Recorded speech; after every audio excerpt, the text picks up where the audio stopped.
ఓం నమ శివాయ. ఓం నమో నారాయణాయ నమ. నిన్నటితోటే దశావతారాలు కలికి అవతారం వరకు కూడా చెప్పుకోవడం జరిగిపోయింది. అయితే ఈ దశావతారాలు మనం ఈ కలియుగంలో చూడగలమా అంటే చూడగలము అని చెప్పలేం. ఎందుకంటే మత్స్యకూర్మ వరాహ నారసింహ పరశురామ వామన రామ కృష్ణ బలరామ ఏ అవతారమైనా భక్తితో అనుసంధానం చేస్తే ఇప్పటికీ అనుగ్రహిస్తాయి కదండి. కానీ ఈ దశావతారాలు చూడాలి అనుకుంటే ఒక్కచోడే చూడవచ్చు అని చెప్పుకున్నాం. అది ఎక్కడ? అందరికీ అభయమునిచ్చి చెయ్యి కందువగు మంచి బంగారు చెయ్యి అని అన్నమాచార్యుల వారు చెప్పినట్టుగా ఆ వెంకటేశ్వర స్వామి దర్శనమే దశావతార దర్శనం. ఇది భవిష్యోత్తర పురాణంలో ఉంది. నకృతం దైవ సంఘైశ్చ నకృతం విశ్వకర్మణం స్వేచ్ఛయా క్రీడతే తత్ర ఇచ్ఛారూపం విరాజిత అని. ఆయనని ఏ దేవతలు విశ్వకర్మ చెక్కలేదు, తనంత తానుగా నిలబడిన మూర్తి. అటువంటి మహానుభావుడు ఏ చేతితో దశావతారాలను ఉద్ధరించాడో, దర్శనమిచ్చాడో ఆ స్వామి దర్శనమే దశావతార దర్శనం. అయితే అందరము ఇప్పటికిప్పుడు తిరుపతి వెళ్ళిపోయి ఆయనని దర్శనం చేసుకోలేం కాబట్టి ఆ వెంకటేశ్వర స్వామి వారిని ఇన్ని దశావతారాలు తెలుసుకున్నాం కాబట్టి ఈరోజు ఆ వెంకటేశ్వర స్వామి వారిని మానసికంగా దర్శనం అందరికీ చేయిద్దామనే ఉద్దేశంతో ఈరోజు పారాయణం చేస్తున్నాను. మానసికంగా నేను చెబుతున్నవన్నీ అక్కడ అందరూ తిరుపతి వెళ్ళి వచ్చిన వాళ్ళే కాబట్టి ఒక్కసారి అలా ఊహించుకుంటూ ఉంటే ఈ దశావతారాలు విన్న తర్వాత వెంకటేశ్వర స్వామి దర్శనం చేసుకున్న ఫలితాన్ని మనం పొందగలం. కాబట్టి ఈ మానసిక దర్శనం ఒక్కసారి మీ అందరికీ నేను కూడా పొందుతూ మీ అందరూ పొందాలన్న ఉద్దేశంతో చెబుతున్నాను. వెంకటాచలం వెళ్ళి స్వామి పుష్కరంలో స్నానం చేసి బయటికి వచ్చి ఒక్కసారి అక్కడ శంకరాచార్యుల పాదుకలను దర్శించి ఆ పాదుకలకు నమస్కరించి అటుగా ఆదివరాహస్వామి కోవలికి వెడుతున్నప్పుడు ఎడమ చేతి పక్కన ఉన్న పద్మంలో ఏనుగులు పద్మగింజల్కాలు వర్షిస్తున్న గజలక్ష్మి దర్శనం పొంది బయటికి వెళ్ళి ఆదివరాహస్వామి దేవాలయంలోకి వెళ్ళినప్పుడు గుళ్ళో స్వామి నిటారుగా ఉంటే ఆయన వక్షస్థలం మీద అడ్డంగా ఉన్న లక్ష్మి ఆయన మాట్లాడుతున్నప్పుడు ఇద్దరూ గుసగుసలాడుకుంటున్నారా అన్నట్లుగా ఆయన నోటి దగ్గరకు ఆవిడ చెవి వచ్చేటట్లుగా ఉండి చిన్ని ముఖంతో చక్కగా కస్తూరి తిలకంతో ఉన్న అమ్మవారు, ఆ ఆదివరాహస్వామి భూమి నుండి పైకి వచ్చిన మూర్తి ఆయనని దర్శనం చేసి బయటికి వచ్చి చక్కగా వెంకటాచలం వెంకటేశ్వర స్వామి దేవాలయం రాజద్వారం వద్దకు వచ్చేటప్పటికి గొట్టాలకు ఉన్న కన్నాలలో నుంచి సన్నగా నీళ్లు స్రవిస్తూ తమంత తాముగా మన కాళ్ళు కడిగితే ద్వారానికి అటూ ఇటూ ఉన్న శంఖనిధి పద్మనిధి లోపల ఉన్న పరాత్పరుడు సమస్త ఐశ్వర్యాలను ఇవ్వగలిగినవాడు, సార్వభౌముడు, జగత్తులను శాసించగలిగినవాడు అని తెలియచెప్పే శంఖనిధి పద్మనిధులను దర్శించి అటూ ఇటూ గెలలతో కట్టిన అరటి చెట్లు చూసి పెద్ద గడపని దాటి అవతలికి వెళ్ళి ఎర్రతివాసి మీద నడుస్తూ కొంచెం ముందుకు వెళ్ళి కుడిపక్కకు తల ఎత్తి చూస్తే కింద బొడిపితో అనంతాచార్యుల వారు వెంకటేశ్వర స్వామి వారి మీదకు విసిరినప్పుడు గడ్డానికి తగిలి దెబ్బ తగలడానికి ఉపయుక్తమైన గుణపం కనబడి కింద తెలుగులోనూ ఇతర భాషలలోనూ గడ్డపార అని వ్రాయబడిన బోర్డులు చూసి కొంచెం ముందుకు వెళ్ళి ఎడమ పక్కకు తల తిప్పి చూస్తే వెంకటపతిరాయులు, అచ్యుతరాయులు, వరదాజీ అమ్మాండి ముగ్గురు విగ్రహాలు కనబడితే కుడిపక్కకు చూస్తే అక్కడ శ్రీకృష్ణరాయల వారు టోపీ పెట్టుకుని రెండు చేతులతో అంజలి ఘటిస్తూ అటు పక్కన తిరుమలదేవి ఇటు పక్కన చిన్నాదేవి నిలబడి ఒక్క క్షణం అలా చూసి ఎడమ చేతి పక్కన స్వామివారి తులాభారం పిల్లలను పెద్దలను తీసుకుని వచ్చి ఏ మొక్కులు ఉన్నవాళ్ళు పటికి బెల్లంతోటో బెల్లం గడ్డలతోటో ఆఖరికి ఒంటి మీద నగలతో మంచి ముత్యాలతో తూచి ఇచ్చే తులాభారం, అక్కడే ఉన్న రంగనాయక మంటపం, అక్కడే ఉన్న తిరుమలరాయ మంటపం ఎదురుగా ఉన్న అద్దాల మంటపం మెట్ల మీద కూర్చుని ఎదురుగా ఉన్న రంగనాయకుల మంటపం వంక చూస్తే ఎదురుగా ఉన్న పెద్ద ఇత్తడి ప్లేటు, దాని మీద నల్లటి అక్షరాలతో మాలిక్ కాపూర్ దక్షిణ దేశం మీద దండయాత్ర చేసినప్పుడు శ్రీరంగంలో ఉన్న రంగనాయక స్వామివారి విగ్రహాన్ని రక్షించడానికి తీసుకువచ్చి ఈ మంటపంలో ఉండడం చేత ఈ మంటపానికి రంగనాయక మంటపం అని పేరు వచ్చింది అని ఒక పెద్ద బోర్డు చూసి మళ్ళీ వెనకకు వచ్చి తులాభారం పక్క నుంచి రంగనాయకుల మంటపం పక్క నుండి ప్రదక్షిణంగా వస్తుంటే అక్కడ ఉన్న ఇత్తడి కచ్చడాలకు ఉన్న కాశీతాళ్ళు, మధ్యలో గుచ్చబడిన విజిటింగ్ కార్డులు, నొక్కేసిన నాణాలు ఇవన్నీ చూస్తూ లోపలికి చూస్తే వాహనాలు కనబడుతూ ఉంటే వాటిని దాటి కుడిపక్కకు తిరిగేటప్పటికీ ఎడమ పక్కన కళ్యాణ మండపం వేదిక వేదిక మీద 2 సింహాసనాలు, ఒక దాంట్లో వెంకటేశ్వరుడు, ఒక దాంట్లో అమ్మవార్లు కూర్చునేది. గోడలకు పెట్టిన టీవీ సెట్లు దూరంగా జరుగుతున్న కళ్యాణం కనబడదని క్లోజ్ సర్క్యూట్లో టీవీ సెట్లు, యువతలకి వచ్చేటప్పటికి పక్కన ఉన్న పెద్ద అరుగు, దానికి అడ్డంగా ఇనప కచ్చడాలు, కొంతమందికి కూర్చోవడానికి చేసిన అవకాశం, పక్క నుండి నడిచి వెడుతుంటే పక్కనే ఉన్న పెద్ద తూము పక్కన ఉన్న ఎర్రటి గ్యాసు పైపు లైను కాళ్లకు తగులుతూ ఉంటుంది. చూసి నడవమని భార్యకు చెప్పో, భర్తకు చెప్పో, పిల్లలకి చెప్పి నడుస్తూ ఉంటే ఇనప కచ్చడాలు ఇత్తడివి చట్రాలతో కూడుకుని వాటిని పట్టి పిల్లలు గిరికీలు తిప్పుతుంటే తప్పు అలా చప్పుడు చేయకూడదని పెద్దవాళ్ళు చెబుతూ ఉంటే, వదులుగా ఉన్నవి కొంతమంది మధ్యలోవి పైవి తిప్పుతుంటే గల్లు గల్లుమని చప్పుడు చేస్తూ ఉంటే, గోడ కన్నాలలో పెట్టిన విజిటింగ్ కార్డులు చూసి ఏమిటో వీళ్ళ పిచ్చి భక్తి అనుకుంటూ కొంచెం ముందుకు వెళ్ళి కుడిపక్కకు తిరిగేటప్పటికీ ధ్వజస్తంభం దానికి కట్టిన దర్భలు, ముందు పెట్టిన 5 బలిహరణ శిలలు, ఈశాన్యంలో ఉన్న క్షేత్రపాలక శిల, ఎడమ పక్కకు తిరిగేటప్పటికీ పెద్ద గడప, ఈ మధ్యనే గోడ బాగు చేస్తున్నప్పుడు గోడలో కనపడిన దేవతా విగ్రహాలకు అడ్డంగా పెట్టిన గాజుపేటిక, పెద్ద గడప దాటి కొంచెం కిందకి దిగి పైకి చూసేటప్పటికీ దేవాలయం వేరుగా ఉండి నల్లటి ఆకాశం కనబడుతూ ఉంటే ఎదురుగా రంగనాయక స్వామి వారి మూర్తి ఆ అద్దాల పేటికలో కనబడుతూ ఉంటే ఎడమ పక్కకు దిగి కొంచెం ప్రదక్షిణంగా వచ్చి ముందుకు చూస్తే ఆకుపచ్చ పట్టుపంచ కట్టుకుని ఎర్రటి అంచుతో వరదరాజస్వామి వారు ఆశీర్వచనం చేస్తూ కనబడితే కంచి వరదరాజస్వామి, శ్రీరంగం రంగనాయక స్వామి, లోపల 7 కొండల స్వామి త్రిభుజంలా ఉంటే మధ్యలో నేను ఇక్కడ ఉన్నాను కదా అని సంతోషించి కొంచెం దాటి మెట్లు ఎక్కి లోపలికి వెళ్ళేటప్పటికీ పెద్ద దీపాల గుత్తులు వేలాడుతూ పైన అనేకమైన లతలు, బంగారంతో చెక్కబడిన పై ప్రాకారం కనబడుతూ ఉంటే పైకప్పు ఎదురుగా గర్భమంతుడు రెక్కలు విప్పుకొని కనబడితే ముందుకు వెడుతుంటే లోపల నుంచి ఓం నమో వెంకటేశాయ అని వినబడుతూ ఉంటే ఎడమ పక్కకు చూస్తూ పైకి ఎక్కి పక్కన ఉన్న ఇనప ఊచలు పట్టుకుని చూసేటప్పటికీ మహానుభావుడు దివ్యమంగళ విగ్రహం, నల్లటి ముఖం, దాని మీద పెట్టుకున్న నవరత్నాలతో వజ్ర వైఢూర్యాలతో పెట్టుకున్నటువంటి కిరీటం, దాని మీద నుండి ఉన్న పెద్ద తోమాలు మాత్రమే కనబడితే 2 చేతులు ఎత్తి గోవిందా గోవిందా అని అరుస్తూ అక్కడి నుంచి 4 అడుగులు ముందుకు వెళ్ళి లోపల ఉన్న వెండి వాకిలి ఏకాంత శయనం చేసే మంచం, వాటన్నిటినీ చూస్తూ దగ్గరకు వెళ్ళి మొదటి గడప కులశేఖరాళ్వార్ పడి దగ్గర నిలబడితే స్వామివారి పాదాలు పైనుంచి ఒక్కసారి చూసేటప్పటికీ ఆ కిరీటం నుంచి పెద్ద తోమాల, దాని పక్కన చెవుల మీద పెట్టిన మకర కుండలాలు పక్కన మెరిసిపోతున్న పెద్ద పెద్ద చెక్కిళ్ళు, కోటేరు లాంటి ముక్కు, పట్టి చూస్తే సున్నా చుట్టినట్టు చిరునవ్వు నవ్వుతున్నాడా అన్నట్లు ఉన్న నోరు, పెద్ద పెద్ద ఊర్ధ్వపుండ్రాలు, మహానుభావుడు కంఠం త్రిగుణాలతో ఉండి మెడలో వేసుకున్న సాలగ్రామమాలలు, విశేషమైన పుష్పహారాలు, వక్షస్థలం ముందుకు పొడుచుకుని వచ్చిందా అన్నట్లు ఉండి అటూ ఇటూ స్వర్ణంతో చేసిన శ్రీదేవి భూదేవి రిబ్బన్లు కట్టారా అన్నట్టుగా ఉన్న వస్త్రాలంకరణలో మెడలో వేయబడిన పుష్పమాలలు, కిందకి వేలాడుతున్న మాలలు, ఇలా చూసేటప్పటికీ నవరత్నాలతో పొదగబడిన అభయహస్తం, ఆ చెయ్యి చూసేటప్పటికీ ఆ చేతినే కదా అన్నమాచార్యుల వారు ఇందరికీ అభయం ఇచ్చు చెయ్యి, కందువగు మంచి బంగారు చెయ్యి అని అనంతమైన వేదాలను పైకి తీసిన చెయ్యి అని రచించారు. అదే చెయ్యి భూదేవి చనుగుబ్బల కింద చేరిన చెయ్యి, వాడిగోళ్లు కలిగిన నృసింహావతారంలో హిరణ్యకశిపుని సంహరించిన చెయ్యి, మానవతల శీలం కొల్లగట్టిన చెయ్యి, శ్రీకృష్ణ పరమాత్మగా రామచంద్రమూర్తిగా సామ్రాజ్య పరిపాలన చేసిన చెయ్యి, పరమశివుని ధరించిన చెయ్యి అని ఆ చేతిలోనే దశావతారాలను చూపించారని స్మరించి అభయస్తం చూసి ఎడమ చేతి వైపు ఉన్న చెయ్యి నడుము భాగం మీద ఉంటే బలిష్టమైన తొడలు, చిత్రవిచిత్రంగా కట్టుకున్న పట్టుపంచే అక్కడక్కడా అంటించినట్టుగా కనబడుతూ ఉంటే మోకాళ్ల కింద చిన్న చిన్న క్లిప్పులు పెట్టినట్లుగా బ్రహ్మాండమైన పాదాభరణాలు వేలాడుతూ ఉంటే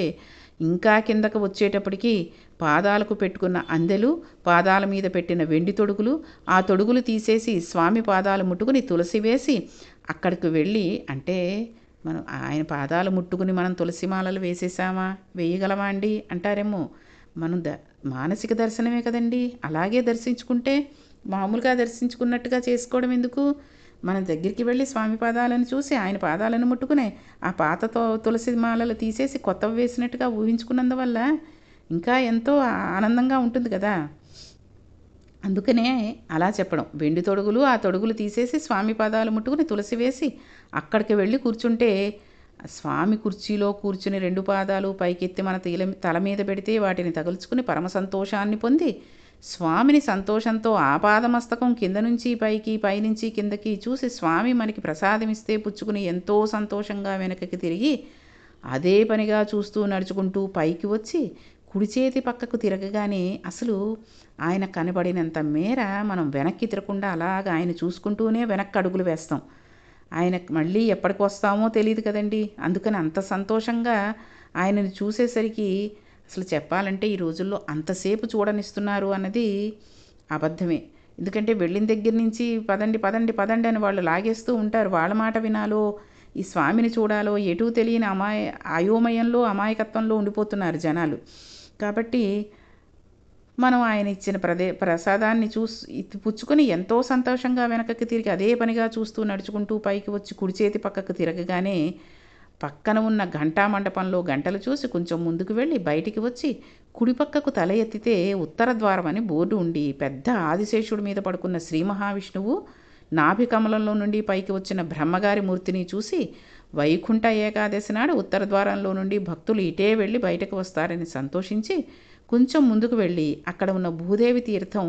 నుయ్యి దాని మీద పెట్టిన చట్రం, అక్కడ ఏర్పాటు చేసిన మోటారు, వంటశాలలోకి నీటి సరఫరా ఏర్పాట్లు చేసిన మెట్లు ఎక్కి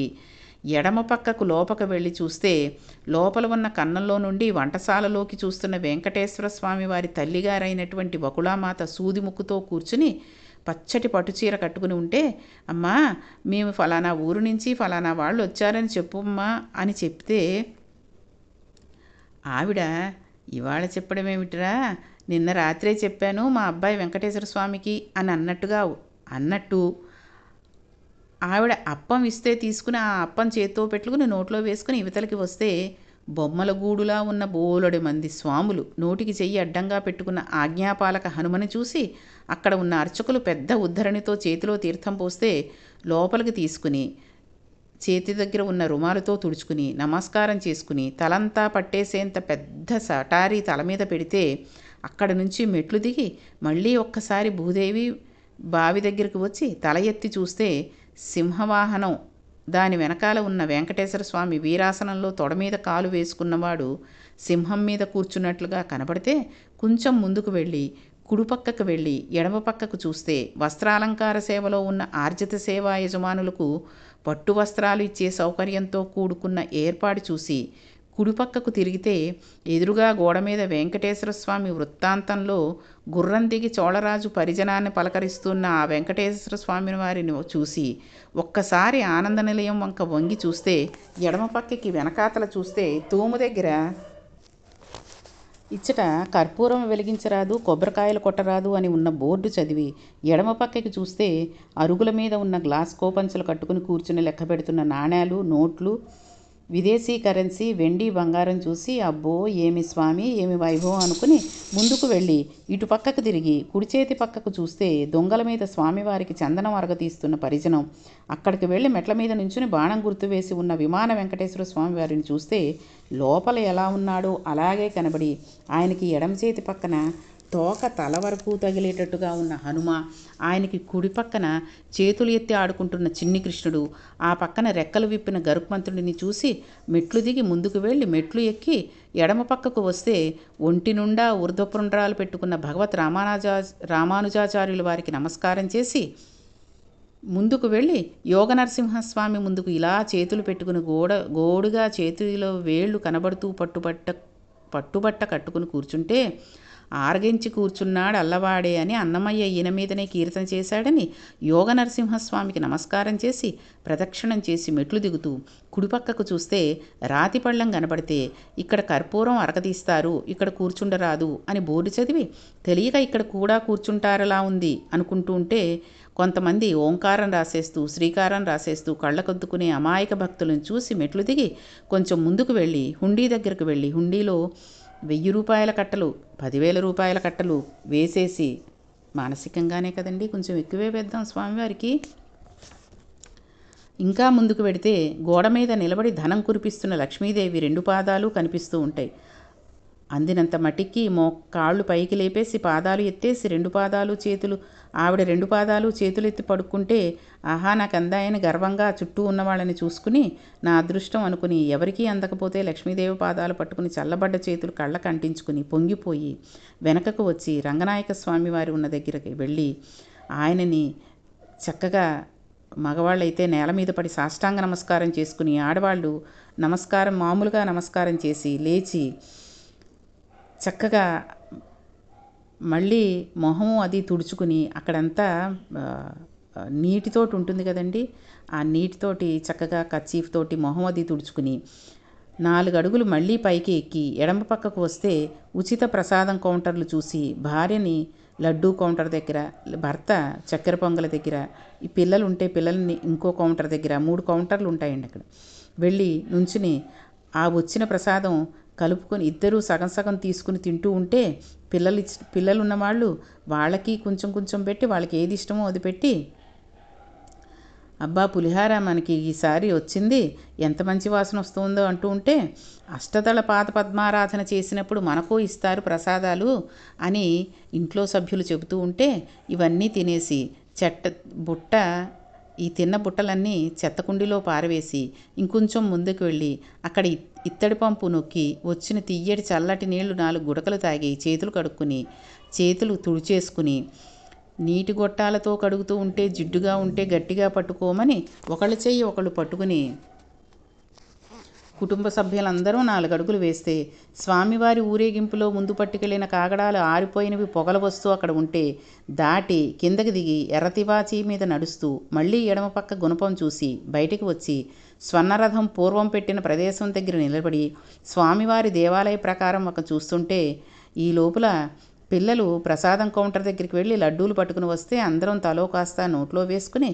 ఎవరో వచ్చి కొంచెం ప్రసాదం పెట్టమనంటే వాళ్ళకు కూడా కొంచెం ఒక ప్రసాదం పెడితే వాళ్ళు ఎంతో ఆనందించి ఆ ప్రసాదం కళ్ళకత్తుకుని తింటూ ఉంటే,